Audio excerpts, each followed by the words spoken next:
আলম হাসানের সাথে শর্মিলার ডিভোর্সের পর শর্মিলার পিছনে কিন্তু কিছু লোক আছে যারা শর্মিলার পিছনে লেগে আছে।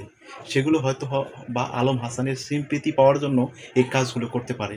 যেমন বরিশালের লিমা আপু, সে একজন নারী, আরেক নারীকে নিয়ে কী ধরনের কুরুচিপূর্ণ কথাগুলো বলে থাকে।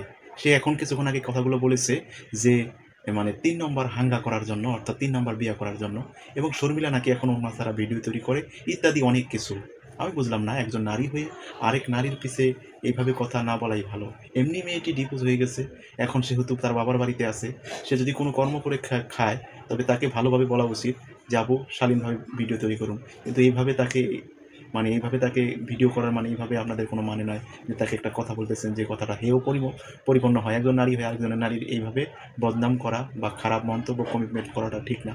তো আমিও শর্মিলার দালালি করতেছি না, ভালো কথাই বলতেছি যে লিমা আপু, আপনি যে ধরনের ভিডিও তৈরি করতেছেন একজন নারী হয়ে আরেক নারীর পিছনে না লাগাটাই আপনার সবচেয়ে বেটার হবে। কারণ শর্মিলা এখন তার প্রথম স্বামীর সাথে ডিভোর্স হয়েছে, দ্বিতীয় স্বামীর সাথে ডিভোর্স হয়েছে। সে এখন হয়তো তৃতীয় বিয়ে করতেই পারে, স্বাভাবিক। যেহেতু নারী, তার তো তার জীবন পরিচালনা করার জন্য একজন তার সাথে প্রয়োজন আছে, বা একজনের সাথে বিয়ে করে তার সংসার করতে হবে। কিন্তু লিমা আপা, আপনি এই ধরনের কথা বলা থেকে বিরত থাকুন। যে কখনো অন্যের কোনো পিছনের কথা বা আগের কথা নিয়ে টানাটানি না করে আপনার মতো আপনি কন্টেন্ট করুন। তাকে না জানানো এটাই বেশি ভালো হবে। কারণ আপনি আজকে তাকে নিয়ে বলতেছেন, দেখবেন পরের দিন আপনার একটা কিছু হয়ে গেলে আপনারটা নিয়ে আরেকজন বলবে। কারণ এগুলো বলাটা ঠিক না। কারণ যেটা ব্যাকডেট হয়ে গেছে সেটা নিয়ে না কথাই বলা ভালো। আর আলম হাসান ভাই একটা কাজ করেছে কি, লিমা আপু যখন শর্মিলাকে নিয়ে একটা ভিডিও করে তখন তাকে বাহবা দেয়। ইভেন কি তার কাছে মিষ্টি পর্যন্ত পাঠানোর একটা কথা সে বলেছে আলম হাসান ভাই। আলম হাসান ভাই এই মেয়েকে উৎসাহ করে যাতে শর্মিলার বিরুদ্ধে ভিডিও তৈরি করে, শর্মিলাকে হেয় প্রতিপন্ন করে।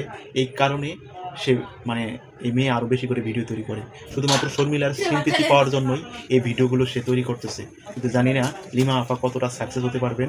একজন নারী হয়ে আরেক নারীর ক্ষতি করে, আরেক নারীকে বদনাম করে, এটা কতটা ভালো হবে আমি বুঝতে পারলাম না। তবে খারাপের সম্ভাবনাই বেশি, কারণ আলম হাসান ভাই কখনো কারো ভালো করবে না। আপনাকে নিলেও সে আপনার কাছে রাখবে না। ঠিক আছে, আপনি যদি আলম হাসান ভাইয়ের 4 নম্বর স্ত্রী হিসেবে তার কাছে অ্যাডও হন, তাহলে আপনার ভালো হবে না। কারণ আলম হাসান ভাই একের পর হিরো আলমের মতো একের পর এক চেঞ্জ করে যাবে।